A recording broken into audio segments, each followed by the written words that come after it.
ഒരു വ്യക്തിനെ സംബന്ധിച്ച് ഞാൻ ഇന്നിന്റെ നമ്മുടെ ഹിസ്റ്ററി മേക്കേഴ്സിനകത്ത് ഞാനൊരു വീഡിയോ ഇട്ടിട്ടുണ്ട്. 30-36 വർഷം മുന്നേ ദുബായിലേക്ക് പോകുന്ന ഒരു ബിസിനസ് കൺസെപ്റ്റിന് വേണ്ടിയിട്ട് ജോലിക്ക് വേണ്ടിയിട്ടുള്ള ഒരു വ്യക്തി 5-ഓളം ബിസിനസ് ചെയ്ത് 100% ഫെയിലിയർ ആയിട്ട് പിന്നെ എന്ത് ബിസിനസ് ചെയ്യുന്നതിനെ കുറിച്ചിട്ട് തീരുമാനം എടുത്തിട്ട് കൊണ്ട് ബിസിനസിനെ കുറിച്ച് തോന്നിയ സമയത്താണ് പുള്ളി 100% ഫെയിലിയർ ആയിട്ട് കോടികൾ കടബാധ്യതയിൽ നിൽക്കുന്ന സമയത്ത് പുള്ളിക്ക് ഒരു ആശയം വരികയാണ്, ഒരു ഐഡിയാസ് വരികയാണ് പുള്ളിന്റെ മുന്നിൽ. സ്പ്രേനെ കുറിച്ചിട്ട് സ്പ്രേന്റെ കുപ്പി ഉണ്ടാക്കാന്നുള്ള ബോട്ടിൽ ഉണ്ടാക്കാന്നില്ല, ആ സ്പ്രേന്റെ ബോട്ടിൽ ഉണ്ടാക്കാന്നുള്ള ഒരു ഐഡിയ വന്നിട്ട് ആ ഐഡിയന്റെ പിന്നാലെ പുള്ളി പോയിട്ട് ഇന്ന് ഞാൻ കണ്ടിട്ടുള്ള പുള്ളിന്റെ വീഡിയോ കണ്ടത് എന്താ വെച്ചാൽ സ്വന്തം വീടിന്റെ മുന്നിൽ കൂടെ ഹെലികോപ്റ്ററിൽ നേരെ വന്നിട്ട് ഇന്നലെ പുള്ളി എടുത്തത് 11 കോടിന്റെ ഒരു വണ്ടി ഇന്നലെ എന്ത് ചെയ്തത് കേരളത്തിൽ പുള്ളി എന്ത് ചെയ്തു 11 കോടിന്റെ ഒരു വണ്ടി. എന്താണ് എന്റെ ഒരു ബെന്റിലി എന്നൊരു കാർ എടുത്തിട്ടാണ് പുള്ളി എന്ത് ഇന്നലെ ലോഞ്ച് ചെയ്തിട്ട് പുള്ളി എന്ത് ചെയ്ത് വീട്ടിൽ വന്നത്. വിദൂരം എന്നല്ല, നമ്മളെ വളാഞ്ചേരിയാണ്, എടയൂർ എന്ന് പറഞ്ഞ സ്ഥലത്തുള്ള ഒരു വ്യക്തിയാണ്. പോളണ്ട് മൂസ എന്നൊക്കെ വ്യക്തി ആലോചിച്ച് നോക്കണം. ആ ഒരു ലൈഫ് സ്റ്റൈല് പുള്ളിന്റെ പല ലക്ഷങ്ങൾക്ക് വളാഞ്ചേരി പോയിട്ട് നിങ്ങളെ വീടിന്റെ അടുത്ത് നിങ്ങളെ ഭാഗത്താണ് പുള്ളി. ഞാൻ പറയുന്നത് ആ പുള്ളിന്റെ സ്റ്റോറി കേൾക്കണം. ഞാൻ പുള്ളിന്റെ സ്റ്റോറി കേട്ട വ്യക്തിയാണ്. ഒത്തിരി പ്രയാസം പ്രതിസന്ധി ഒക്കെ ലൈഫിനകത്തുണ്ടായിട്ടുണ്ട്. അതൊന്നാ ഞാൻ പറഞ്ഞത്. ഇഷ്ടംപോലെ എന്റെ ലൈഫിനകത്ത് ഞാൻ എന്തെങ്കിലും മാറ്റം വരുത്താൻ ഞാൻ ആലോചിച്ചിട്ടുണ്ടെങ്കിൽ ഞാൻ പല ആളുകളുടെ സ്റ്റോറിനകത്ത് നിന്നാണ് ഞാൻ എന്ത് ചെയ്യല് ഞാൻ ആലോചിക്കാറ്. കാരണം ജീവിതത്തിനകത്ത് വിജയിച്ച എല്ലാ ആളുകളെ സംബന്ധിച്ചിടത്തോളം നിങ്ങൾ മനസ്സിലാക്കേണ്ട ഒരേ ഒരു കാര്യം മാത്രമേ ഉള്ളൂ, no pain no game. Pain ഇല്ലാതെ ഒരിക്കലും ഗെയിം ഉണ്ടാവില്ല. നിങ്ങൾക്ക് സക്സസ് ആഗ്രഹിക്കുന്നുണ്ടെങ്കിൽ സക്സസിനകത്തേക്ക് എത്താൻ വേണ്ടിയിട്ട് മൈ ഫ്രണ്ട്സ് ഒരു പ്രയാസങ്ങളും പ്രതിസന്ധികളും ദൈവം തരും. ആ പ്രയാസം പ്രതിസന്ധി തരുന്ന സമയത്ത് ഇതൊക്കെ സക്സസിനകത്തേക്കുള്ള പ്രയാസമാണെന്നുള്ള ഒരു തോന്നല് നിങ്ങളുടെ ലൈഫിനകത്ത് ഉണ്ടായി കഴിഞ്ഞാൽ നിങ്ങൾ സക്സസ്ഫുൾ ആണ്. അതിനു വേണ്ടിയിട്ട് എഫേർട്ട് ഇടാൻ തയ്യാറാണ്. ഇന്നത്തെ റീക്രിയേറ്റീവ് മീറ്റിംഗിനകത്ത് മനോസർ പറഞ്ഞ വാക്ക് എന്താണ്?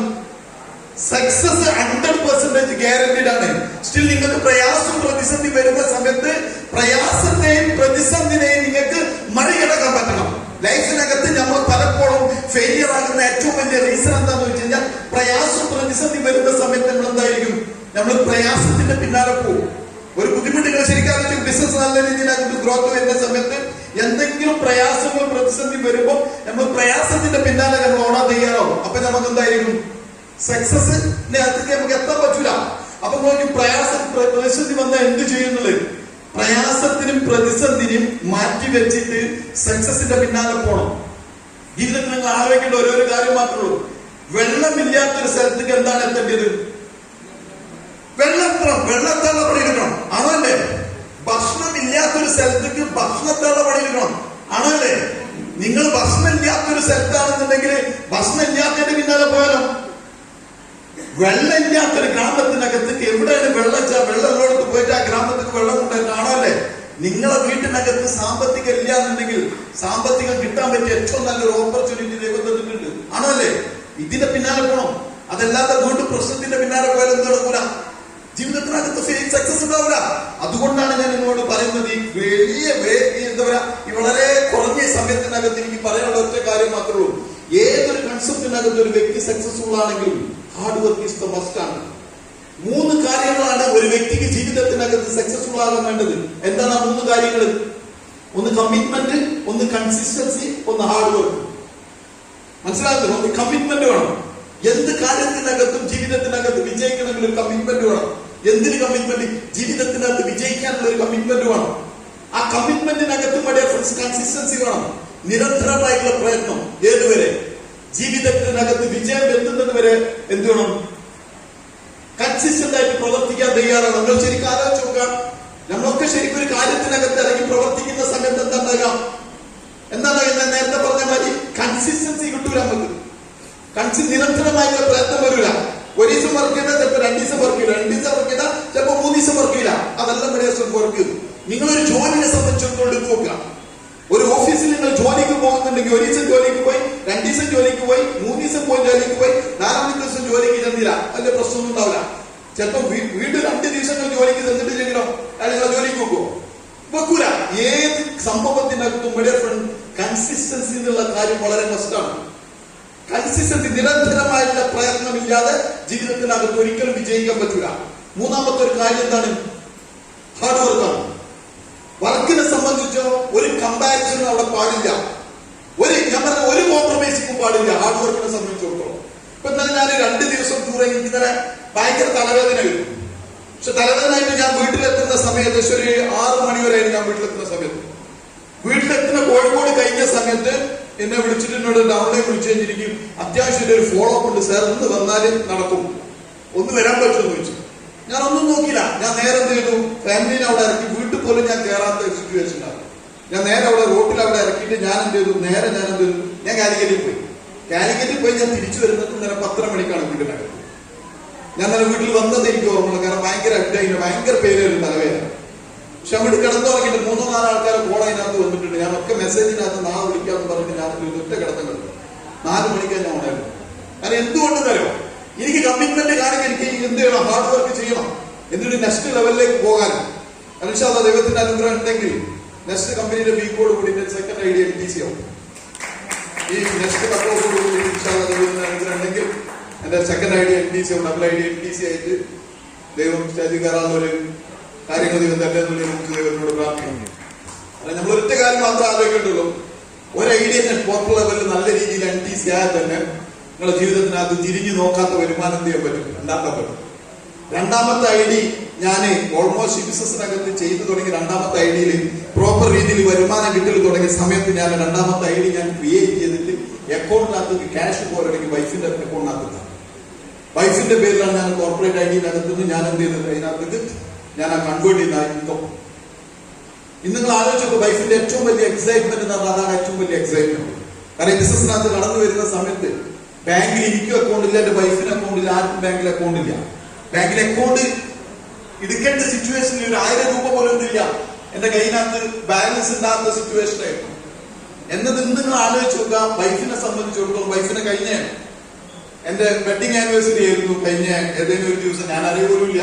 വെഡിങ് ആനിവേഴ്സറി തന്ന് ഞാൻ പോലും അറിയാതെ എന്റെ ഈ വേറെ ടീമിനകത്ത് ഒരു ഇത് വെച്ചിരുന്നത്, ഒരു ഓൺലൈൻ മീറ്റിംഗ് വെച്ചിരുന്നു. ആ ഓൺലൈൻ മീറ്റിംഗിനകത്ത് ഞാൻ കയറാൻ വേണ്ടി വരുന്നത് തന്നെ ഏകദേശം ഞാൻ വൈഫിനോട് പറഞ്ഞു, വെഡിങ് ആനിവേഴ്സറി ആണ്, ഞാൻ 9:30 മണിയാകുമ്പോൾ ഞാൻ എങ്ങനെയായാലും എത്തിക്കഴിഞ്ഞിട്ട് നമുക്ക് എന്ത് ചെയ്യാം, ഭക്ഷണം നമുക്ക് പുറത്തേക്ക് ആക്കാന്ന് പറഞ്ഞ് ഞാൻ കുണ്ടോട്ടിയിലേക്ക് പോകാനുള്ള തയ്യാറെടുപ്പുള്ളിൽ. അപ്പൊ ഈ ഓൺലൈൻ മീറ്റിംഗിന്റെ ഇതിനകത്ത് എനിക്ക് വെഡിങ് ആനിവേഴ്സറിന്റെ ഓർമ്മയില്ല. ഓൺലൈൻ മീറ്റിംഗ് എടുക്കുന്നത് മനോസ്വരമാണ്. അതുകൊണ്ട് തന്നെ മീറ്റിംഗ് കഴിഞ്ഞോടുമ്പോൾ തന്നെ ഞാൻ പിന്നെ ഇൻട്രൊഡ്യൂസ് ചെയ്യുന്നത് എന്റെ വെഡിങ് ആനിവേഴ്സറി ആണ്. അപ്പൊ ഞാൻ വൈഫും ഫാമിലി ആയിട്ട് ഇവിടെ 4 പോകുന്നുകൊണ്ടിരിക്കുകയാണ്. ഇവിടെ ഈ ഇതിന്റെ ഒരു 1/2 കിലോമീറ്റർ അങ്ങേപ്പുറം വണ്ടി നിർത്തിയിട്ടാണ് ഞാൻ എന്തെങ്കിലും സംസാരിക്കുന്നത്. അപ്പൊ ആ സംസാരിക്കുന്ന സമയത്ത് അതിനകത്തൊരു 4-5 ആളുകള് ഓൺലൈനായിട്ട് ഓൺ ആക്കിയിട്ട് അവര് ചോദിച്ചു, ഇന്ന് വെഡിങ് ആനിവേഴ്സറിക്ക് നിങ്ങൾക്ക് സ്വർണ്ണം എടുത്ത് തന്നിട്ടുണ്ട് നിങ്ങളുടെ ഹസ്ബൻഡ് എന്ന് ചോദിച്ചു. ഓരോരുത്തർക്ക് നല്ലൊരു സ്വർണ്ണമാണ്. അപ്പൊ ഞാൻ ഇതിന് മറുപടിക്ക് പറഞ്ഞു, ഞാൻ പറയണമെന്ന് ചോദിച്ചു വൈഫ്. ഞാൻ തന്നെ പറഞ്ഞോളാം, ഇന്ന് എന്റെ ഹസ്ബൻഡിനെ സംബന്ധിച്ചിടത്തോളം എനിക്ക് സ്വർണം എന്നുള്ളത് എനിക്കൊരു വിഷയമല്ല. ഇപ്പം എന്റെ അക്കൗണ്ടിൽ നിന്ന് എടുത്തിട്ട് ഒരു 15 പവൻ സ്വർണം ഇപ്പത്തെ റേറ്റിനകത്ത് വാങ്ങാനുള്ള പൈസ എന്റെ ഹസ്ബൻഡിന്റെ അക്കൗണ്ടിനകത്ത് ഇട്ട് തന്നിട്ടുണ്ട്. പക്ഷെ ആ രീതിനകത്തേക്കുള്ള ഒരു ഗ്രോത്ത് സ്വർണത്തിനല്ലെന്ന ആഗ്രഹം, അതൊരു ആഗ്രഹമുള്ള ഒരു സമയം ഉണ്ടായിരുന്നു. പക്ഷെ ഇന്ന് അതിനൊരു വിഷയമുള്ള കേസല്ല. പക്ഷെ നിങ്ങൾ ആലോചിച്ച് നോക്കുക, ആ രീതിനകത്തേക്ക് ഒരു ഭാര്യന്റെ ലൈഫ് സ്റ്റൈലിനകത്തേക്ക് മാറ്റണം എന്നുണ്ടെങ്കിൽ മൈ ഫ്രണ്ട്സ്, അത് MI ലൈഫ് സ്റ്റൈൽ എന്ന് പറഞ്ഞ ബിസിനസ് കൺസിസ്റ്റൻസി, കമ്മിറ്റ്മെന്റും ഹാർഡ് വർക്കും ചെയ്യുന്ന ഏതൊരു വ്യക്തിക്കും നേടിയെടുക്കാൻ പറ്റുന്നത് ഇതൊക്കെ ഉള്ളൂ. ഞാൻ ഒരു കാര്യങ്ങളോട് ഓപ്പൺ ആയിട്ട് പറയും, നമ്മളതൊക്കെ ഒരു 6 വർഷം കൊണ്ടാണ് ഉണ്ടാക്കിയതെന്നുണ്ടെങ്കിൽ ഇന്ന് നിങ്ങൾ തയ്യാറായിട്ട് വരികയാണെങ്കിൽ അടുത്തൊരു 2-4 വർഷം കൊണ്ട് നിങ്ങൾക്കൊക്കെ ഇതിലും വലിയ അച്ചീവ്മെന്റ്സ് ഉണ്ടാക്കാൻ പറ്റും. അതിന്റെ റീസൺ എന്താന്ന് വെച്ച് കഴിഞ്ഞാൽ, നമ്മൾ ബിസിനസ്സിനകത്ത് വരുന്ന സമയത്ത് ആകെ 20-30 പ്രൊഡക്റ്റ് വെച്ചിട്ടാണ് നമ്മൾ ബിസിനസ് സ്റ്റാർട്ട് ചെയ്തത്. കേരളത്തിൽ ആകെ ഉള്ളത് ഒരൊറ്റ ഓഫീസാണ്. ഞാൻ ബിസിനസ്സിനകത്ത് വരുന്ന സമയത്ത് കൊച്ചിയിൽ മാത്രമേ കേരളത്തിൽ ഓഫീസുള്ളൂ. ആകെ 25-30 പ്രൊഡക്ട്സ് ഉള്ളൂ. നിങ്ങൾ ആലോചിച്ചൊക്കെ ഇന്നത്തെ കണ്ടീഷൻ എന്താ? മലപ്പുറം ജില്ലയിൽ തന്നെ ഉണ്ട് 2-3 ഓഫീസ്. ഓരോ ജില്ലയിലും 2-3 ഓഫീസുകൾ വരുന്നു. GTS സെന്റർ എന്ന് പറഞ്ഞ ഈ ഏരിയയിൽ ആളുള്ളത് കാലിക്കറ്റ് ഒരൊറ്റ സ്ഥലത്ത് GTS സെന്റർ ഉള്ളൂ. സക്സസ്ഫുൾ ആയ ആളുകളെ കാണിച്ചു കൊടുക്കാൻ ഈ ബിസിനസ്സിനകത്ത് ആളുകളില്ല. ഇന്ന് നമ്മൾ ആലോചിച്ചു 2,10,000 ബിസിനസ്സിനകത്ത് കൂടെ വീക്കിലി വാങ്ങുന്ന ഒരാളെ കാണിച്ചു കൊടുക്കാൻ നമുക്ക് ഈ മലപ്പുറത്തെ ഇല്ല. ഞാൻ അന്ന് തീരുമാനം എടുത്താണ് മൈ ഡിയർ ഫ്രണ്ട്സ്, മലപ്പുറം ജില്ലയിൽ ഒരു 2,10,000 വീക്കിലി ഇൻകം വാങ്ങുന്ന വ്യക്തി അത് ഞാനാവുന്നതാണ്. അന്ന് മലപ്പുറം ജില്ലയിൽ ബിസിനസ്സിനകത്ത് കൂടെ അറ്റ്ലീസ്റ്റ് സക്സസ് വരയ്ക്കുന്ന അത്യാവശ്യം കുഴപ്പമില്ലാത്ത ബിസിനസ്സിലേക്ക് കടന്നുകൊണ്ടിരിക്കുന്ന സമയത്ത് മറ്റുള്ള ഓർഗനൈസേഷനകത്തൊക്കെ കുറച്ച് ബിസിനസ് ഒക്കെ ഉണ്ട്. പക്ഷെ എനിക്ക് വേണമെങ്കിൽ ഒരു തീരുമാനം എടുക്കാം, അവരൊക്കെ നമുക്കൊരു സ്ലോവിലായാൽ മതി. പക്ഷെ മലപ്പുറം ജില്ലയിൽ 2,10,000 ഒരു വ്യക്തി വാങ്ങിക്കുന്നുണ്ടെങ്കിൽ അതൊരു ഹിസ്റ്ററിയോടുകൂടി ഒരു 4ാം ക്ലാസ്സുകാരനാണെന്ന് ഞാൻ ആത്മാർത്ഥമായിട്ട് ആഗ്രഹിച്ചു. ഈ ബിസിനസ്സിനകത്ത് 11ാമത്തെ മാസം വരെ ഫ്രണ്ട്സ് 2,10,000 എന്റെ അക്കൗണ്ടിനകത്ത് കമ്പനി എന്ത് ചെയ്തിട്ടുണ്ട്, ഇട്ടു തന്നിട്ടുണ്ട്. അവിടെ നിന്നോട്ട് ഇന്ന് വരെ തിരിഞ്ഞു നോക്കേണ്ട സിറ്റുവേഷൻ അൽത്താഫിന് ബിസിനസ്സിനകത്ത് ഉണ്ടായിട്ടില്ല. അപ്പോഴാവും ബിസിനസ്സിനകത്ത് ഉണ്ടായിരുന്നു. പക്ഷെ ഇവിടെയൊക്കെ നമുക്ക് ഒരു പ്രയാസം പ്രതിസന്ധി ഇല്ലാതെ നമുക്ക് ഹാൻഡിൽ ചെയ്യാൻ പറ്റിയിട്ടുണ്ട്. ഞാൻ ആലോചിച്ചു ഇന്ന് വരെ എന്റെ ഏറ്റവും വലിയ എന്റെ ഒരൊറ്റ പ്രാർത്ഥന അത്ര മാത്രമേ ഉള്ളൂ, ഒരിക്കലും ഒരു ലൈഫ് സ്റ്റൈൽ ഉണ്ടാക്കിയെടുത്തിട്ടുണ്ടെങ്കിൽ ആ ലൈഫ് സ്റ്റൈലിന്റെ താഴത്ത് കൊണ്ടുപോകാതെ മെയിൻറ്റെയിൻ ചെയ്യണം എന്നാണ് എന്റെ ഏറ്റവും വലിയ ആഗ്രഹം. ദൈവത്തിന്റെ അനുഗ്രഹം നല്ല രീതിയിൽ എന്ത് ചെയ്യാൻ പറ്റിയിട്ടുണ്ട്. ലൈഫ് സ്റ്റൈൽ ഓരോ വീക്കിലും ഓരോ മന്തിലും നമുക്ക് കൂട്ടി കൊണ്ടുവരാൻ ഈ ബിസിനസ്സിനകത്ത് കൂടെ പറ്റിയിട്ടുണ്ട്. സോ എനിക്ക് പറയാനുള്ള ഒറ്റ കാര്യം മാത്രമേ ഉള്ളൂ, right time the right business. ശരിയായ സമയത്തിൽ ഒരു ശരിയായ ബിസിനസ്സിനകത്ത് കമ്പനിന്റെ ഓണർ നമ്മളെ നെക്സസ് പ്രോഗ്രാമിനകത്ത് പറഞ്ഞ വാക്കുകൾ നിങ്ങൾക്ക് ഓർമ്മ ഉണ്ടാവും. എന്താ പറഞ്ഞത് കമ്പനിന്റെ ഓണർ? അടുത്ത 3 വർഷം എന്റെ കൂടെ നിങ്ങൾ കറക്റ്റ് സ്പെൻഡ് ചെയ്യാൻ തയ്യാറാണെങ്കിൽ നിങ്ങളൊക്കെ ലക്ഷപ്രഭുകളാക്കി തരാമെന്ന് പറഞ്ഞിട്ടുണ്ട്. ആണോ അല്ലേ? അത് പറഞ്ഞത് എങ്ങനെയാണ്? കമ്പനി 1000ഓളം പ്രൊഡക്ട്സുകൾ കമ്പനിയോട് ഇറക്കുന്നുണ്ട്. ആണോ അല്ലേ? കമ്പനി ഒരു 1 ടൈം ക്യാഷ് അവാർഡ് പോലെ എന്തെങ്കിലുമൊക്കെ സംഭവിച്ചാൽ കമ്പനി തരാൻ തയ്യാറുണ്ട്. ആണോ അല്ലേ? ഏത് രീതിയിനകത്ത് ഒരു ഡിസ്ട്രിബ്യൂട്ടറെ പ്രൊട്ടക്ട് ചെയ്യുന്ന കാര്യത്തിനകത്ത് കമ്പനി ഓൾറെഡി റെഡി ആയിട്ടുണ്ട്. ആണോ അല്ലേ? നിങ്ങൾ നോക്കേണ്ട കാര്യം ഇത്ര മാത്രമേ ഉള്ളൂ, കമ്പനി ഇസ് ദ റെഡി. ആണോ അല്ലേ? കേരള സർക്കാർ ഇസ് ദ റെഡി. ആണോ അല്ലേ? കേരള സർക്കാർ റെഡിയാണ് ബിസിനസ് ചെയ്യാൻ. ഡയറക്ട് സെല്ലിങ്ങിനകത്ത് ഇനിയൊരു സുഖ സൗകര്യമൊന്നും കേരളത്തിൽ അനുവദിക്കാൻ കിട്ടാവുന്ന ഏറ്റവും നല്ല അനുഭവം കേരള സർക്കാർ നമുക്ക് ചെയ്തു തന്നിട്ടുണ്ട്, സൗകര്യങ്ങൾ ചെയ്തു തന്നിട്ടുണ്ട്. ദ സെയിം ടൈം കമ്പനിയോ ഏത് രീതിയിനകത്ത് ഡെവലപ്പ് ചെയ്യുമ്പോൾ ശരിക്കും ആലോചിച്ച് നോക്കാം. 2,500 കോടി ടേൺ ഓവറുള്ള നെക്സ്റ്റ് വേറെ ഏതെങ്കിലും കമ്പനി നിങ്ങൾ യൂട്യൂബിൽ അടിച്ചു നോക്കി, 2,000 കോടി ടേൺ ഓവറുള്ള കമ്പനികൾ അടിച്ചു നോക്കി, അപ്പോഴേ നമ്മൾ കമ്പനിന്റെ വലുപ്പം എന്താണെന്ന് നിങ്ങൾക്ക് മനസ്സിലാവുള്ളൂ. ആ ഒരു 2,000 കോടി വിറ്റ് വരെയുള്ള ഒരു കമ്പനിന്റെ ഡിസ്ട്രിബ്യൂട്ടറാണ് മീഡിയ ഫ്രണ്ട്സുകൾ. ആ ബോധത്തോടുകൂടി ആയിരിക്കണം നിങ്ങൾ പണിയെടുക്കേണ്ടത്. ആ കമ്പനിയാണ് പറയുന്നത് നെക്സ്റ്റ് 2025-26 ആവുമ്പത്തിന് 5,000 കോടി ടേൺ ഓവറിലേക്ക് കമ്പനി ഇതിന് ഗ്രോ ചെയ്യും. ഇന്ന് കേരളത്തിൽ ഇന്ന് ഇന്ത്യയിൽ ഉണ്ടായിട്ടുള്ള എല്ലാ അച്ചീവ്മെന്റ്സിന്റെയും ഡബിൾ അച്ചീവ്മെന്റ്സ് അടുത്ത 2-2.5 വർഷം കൊണ്ട് ഇന്ത്യയിൽ MI ലൈഫ് സ്റ്റൈൽ ക്രിയേറ്റ് ചെയ്യും. നിങ്ങൾ ആലോചിച്ച് നോക്കാൻ, നിങ്ങൾക്ക് അതിനകത്ത് ഗ്രോ ചെയ്യണോ? ഞാൻ ബിസിനസ്സിനകത്ത് വന്ന സമയത്ത് കമ്പനിന്റെ ടേൺ ഓവർ എന്ന് പറഞ്ഞു കഴിഞ്ഞാൽ അന്ന് 1000 കോടിയുടെ ചോടയാണ്, 1,700 കോടി ടേൺ ഓവറാണ്. അവർ അന്ന് പറഞ്ഞിരുന്നത് എന്തുണ്ട്, അടുത്ത 3 വർഷം 4 വർഷം കൊണ്ട് ഈ കമ്പനി നമ്മൾ 2,000 കോടിയുടെ മുകളിലേക്ക് ടച്ച് ചെയ്യുന്നുള്ളതിനെ കുറിച്ചിട്ട്. പക്ഷെ അന്ന് അൽത്താഫിന് ഒരു ബിസിനസ് പോലും ഇല്ലായിരിക്കും. പക്ഷെ കമ്പനി 2,000 കോടി ടച്ച് ചെയ്ത സമയത്ത് 20 കോടിന്റെ മുകളിലുള്ള ബിസിനസ് കമ്പനിക്ക് എന്ത് ചെയ്യാൻ പറ്റിയിട്ടുണ്ട്, കൊടുക്കാനും പറ്റിയിട്ടുണ്ട്. ഈ ബിസിനസ്സിനകത്തുള്ള ലക്ഷ്യങ്ങൾ എനിക്ക് നേടിയെടുക്കാനും പറ്റിയിട്ടുണ്ട്. ഇന്ന് നിങ്ങളൊരു തീരുമാനം എടുക്കുകയാണ്, 2026 സമയത്ത് കമ്പനി 5,000 കോടിയിലേക്ക് എത്തുന്ന സമയത്ത് ഞാനും ഈ ബിസിനസ്സിനകത്തുള്ള ഒരു സംരംഭകനാവും എന്ന് നിങ്ങൾ തീരുമാനം എടുത്താൽ റൈറ്റ് ടൈം റൈറ്റ് ബിസിനസ് ആണ്. ശരിയായ സമയത്ത് നിങ്ങൾക്ക് ശരിയായ ബിസിനസ് ആണ്. ഇനി നിങ്ങൾ ആകെ ചെയ്യേണ്ട കാര്യങ്ങൾ ഇത്ര മാത്രമേ ഉള്ളൂ, നിങ്ങളെ കഴിവിന്റെ പരമാവധി ബിസിനസ്സിനകത്ത് ഉപയോഗപ്പെടുത്തണം. എങ്ങനെയാണ് കഴിവിന്റെ പരമാവധി അതുകൂടെ പറഞ്ഞാൽ നിർത്താം. നമ്മളൊക്കെ കഴിവിന്റെ പരമാവധി നിങ്ങൾ ബിസിനസ്സിനകത്ത് ഉപയോഗപ്പെടുത്തണം എന്നുള്ളത് മാത്രം നോക്കിയാൽ മതി. ഞാൻ ഒരാളിലേക്കും ഞാൻ എന്റെ ഫെയിലിയറിനെ കുറിച്ചിട്ട് വരുന്നു, എന്റെ ബിസിനസ്സിനകത്ത് ഗ്രോത്ത് കുറയുന്ന സമയത്ത് ഞാൻ ഒരാളെ ഇന്ന് വരെ എന്ത് ചെയ്തിട്ടില്ല, ഞാൻ എന്റെ ടീമിനകത്തോ എന്റെ ബിസിനസ്സിനകത്ത് ഒരാളെ പോലും ഇന്ന് വരെ കുറ്റപ്പെടില്ല. കാരണം എന്താ, ഞാൻ എന്നിലേക്കാണ് നോക്കുക. ഞാൻ എന്തൊക്കെ തിരുത്താറുണ്ട് അത് തിരുത്തി കഴിഞ്ഞാൽ ബിസിനസ് ഓട്ടോമാറ്റിക്കലി ഗ്രോ ചെയ്യും. ഞാൻ നോക്കുന്നത്ര മാത്രം എന്റെ കഴിവിന്റെ പരമാവധി ഞാൻ ഈ ബിസിനസ്സിനകത്ത് ഉപയോഗപ്പെടുത്തണം എന്നുള്ള ആലോചിക്കുക. നിങ്ങൾ നോക്കട്ടെ നിങ്ങളുടെ കഴിവിന്റെ. നമ്മളൊക്കെ ഈ കല്ലട്ടിഷീന്ന് പഠിക്കുക ആൾക്കാരുടെ സിറ്റുവേഷൻ ഉണ്ടാവും, ലോഡിങ്ങിന്റെ പഠിക്കുക ആൾക്കാരുടെ സിറ്റുവേഷൻ ഉണ്ടാവും. വീട്ടിൽ വന്നു കഴിഞ്ഞാൽ ബെഡ്റൂം വീടും കാണാൻ നിൽക്കും, കിടന്നുറങ്ങാൻ. ആണല്ലേ? നിങ്ങൾ നഞ്ചുളിപ്പരയൊക്കെ കഴിഞ്ഞപ്പോൾ നിങ്ങളുടെ സിറ്റുവേഷൻ എന്താ നിങ്ങളുടെ സിറ്റുവേഷൻ? ആകെ ടയേർഡായിട്ട് എന്താണല്ലേ? വൈകുന്നേരം ഇശാ ജമാഅത്തിന് കഴിഞ്ഞാൽ ഇശാസ്കാരം കഴിഞ്ഞാൽ അപ്പൊ കിടക്കാന്നുള്ള താല്പര്യത്തിൽ നമ്മളൊക്കെ കാണാൻ അത്രയും ടയേർഡോ? ആണല്ലേ? നമ്മൾ എന്ത് ജോലി ചെയ്ത് കഴിഞ്ഞാലും ടയേർഡാവും. സോ നമ്മുടെ ഫ്രണ്ട്സ്, ഈ ബിസിനസ്സിനകത്ത് നിങ്ങൾ നോക്കേണ്ടേ മാത്രമേ ഉള്ളൂ.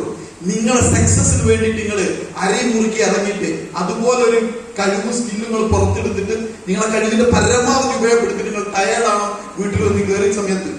ഞാനൊക്കെ ബിസിനസ്സിനകത്ത് പ്രസന്റ് ചെയ്ത സമയത്ത് തൊണ്ട അലറിയിട്ടുണ്ട്. എന്തിനും ഇനി സംസാരിക്കാൻ പറ്റൂല. ആ രീതിക്കകത്ത് 11-12 പ്ലാൻ കൊടുത്തിട്ട് സംസാരിച്ച് ഫോളോ അപ്പ് കഴിഞ്ഞ് വരുമ്പോൾ സംസാരം കിട്ടാത്ത സിറ്റുവേഷനിലേക്ക് വന്നിട്ടുണ്ട്. പിറ്റേന്ന് നേരം കൊടുക്കുമ്പോൾ വീണ്ടും സംസാരം ക്ലിയർ ആക്കി എടുക്കും. ആ രീതിനകത്തേക്ക് നമ്മൾ എന്ത് ചെയ്ത് സംസാരിച്ച് നമ്മൾ എന്ത് ചെയ്തിട്ടുണ്ട്, വൈകുന്നേരം ആകുമ്പോഴത്തേന് 70,000, 80,000, 1 ലക്ഷത്തിന്റെ ബിസിനസ് എന്ത് ചെയ്തിട്ട് ഒറ്റക്ക് പോയിട്ട് ക്രിയേറ്റ് ചെയ്ത് ഇറങ്ങി നിന്ന് പണിയെടുത്തിട്ടുണ്ട് നമ്മൾ. സോ മൈ ഡിയർ ഫ്രണ്ട്സ്, അതാണ് നിങ്ങളുടെ സ്കില്ലും കഴിവും തെളിയിക്കണം എന്ന് പറയുന്നത്. അതുകൊണ്ട് കഴിവിന്റെ പരമാവധി നിങ്ങൾ ഉപയോഗപ്പെടുത്താൻ തയ്യാറാണെന്നുണ്ടെങ്കിൽ നമുക്ക് എല്ലാവർക്കും 2025, 2026 വലിയ സക്സസ് ഉണ്ടാക്കാൻ നിങ്ങൾ റെഡിയാണോ? ES നടക്കൂല ബാബാ, അതൊന്നും നടക്കൂല. എക്സൈറ്റ്മെന്റ് എന്ന് പറഞ്ഞാൽ എവിടുന്ന് വരണം? അടിവയറ്റിൽ വരുന്ന എക്സൈറ്റ്മെന്റ്. അതാണ് എക്സൈറ്റ്മെന്റ്. ആ എസിനാണ് പ്രാധാന്യം. നമ്മൾ ഏത് സമയത്തും നമ്മൾ എന്തായിരിക്കാം? എനി ടൈമിൽ നമ്മൾ എക്സൈറ്റഡ് ആയിരിക്കണം. ആണല്ലേ? നിങ്ങൾക്ക് സാമ്പത്തിക ഇല്ലാത്ത സമയത്ത് നിങ്ങളുടെ പ്രശ്നം എന്താ? ജീവിതത്തിനകത്ത് ഒരു വ്യക്തി നോക്കേണ്ടത് നിങ്ങൾക്ക് ഏത് സംഭവത്തിനകത്തും കിട്ടുന്നത് വരെയാണ് നിങ്ങൾക്ക് ഏറ്റവും കൂടുതൽ ആഗ്രഹം. ആണല്ലേ? നിങ്ങൾ ശരിക്കും ആലോചിച്ച ഒരു കാർ വാങ്ങുന്നതിന് മുന്നല്ല ഏറ്റവും സന്തോഷം. ആണല്ലേ? വാങ്ങി കഴിഞ്ഞാലുള്ള സിറ്റുവേഷൻ എന്താ? കഴിഞ്ഞു. നിങ്ങൾ ഞാനു നിങ്ങൾ വീടിന്റെ പണി നടന്ന് കുടിയിരിക്കലിന്റെ അടുത്തെത്തുമ്പോൾ ഭയങ്കര ഇൻട്രസ്റ്റ് വീട്ടിൽ കയറിയിട്ടുണ്ടാവും. ആണല്ലേ? താമസിച്ച് 2 ദിവസം കഴിഞ്ഞാലോ? അതുപോലെ തന്നെ സമ്പത്തും പൈസ ഉണ്ടാക്കുന്നത് വരെയാണ് പ്രശ്നം. സെയിം ടൈം നിങ്ങൾ ആലോചിച്ചൊക്കെ കല്യാണം ഉദാഹരണം മാറ്റാം. ആ കഴിക്കുന്നത് വരെ ഉണ്ടെങ്കിൽ ഊച്ച വെട്ടി 4 ആഴ്ച കഴിഞ്ഞ് ഒരു 2 മാസം 2 കൊല്ലം കഴിഞ്ഞ് നോക്കുമ്പോഴാ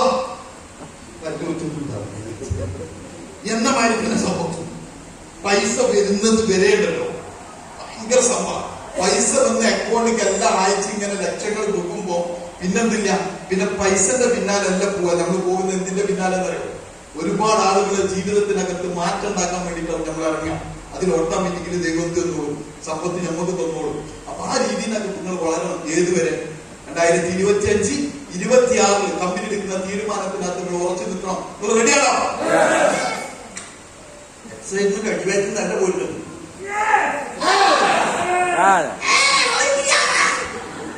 എക്സൈറ്റ്മെന്റ് വരുന്ന അടിയെന്നാണോ അല്ലേ?